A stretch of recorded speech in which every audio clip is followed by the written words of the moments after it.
Mada yangu ya leo kwa muda wa dakika moja itakuwa ni maisha ya Yuda katika Biblia, namna yanavyojiakisi katika maisha ya sasa.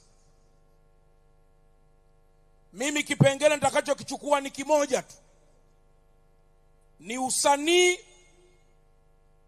unaoshamili ndani ya taifa letu, ambao wakati fulani unafanana na ugonjwa wa rushwa katika taifa. Usanii maana yake nini? Mheshimiwa Waziri Mkuu, leo kuna maombi makubwa haya ya kuliombea taifa, lakini kuombea viongozi, akiwemo rais wetu wa Jamhuri ya Muungano wa Tanzania.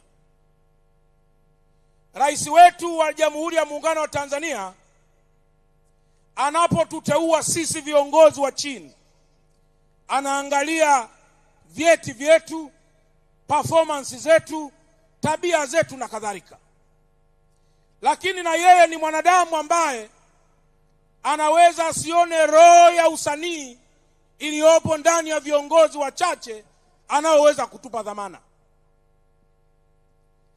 Na ule usanii utakaposhamili katika taifa, maamuzi yanakuwa ya kisanii yanayoumiza watu wa Tanzania, na mwisho matusi yanamwendea rais aliyeteua sisi tunaopaswa tuwasaidie nyie.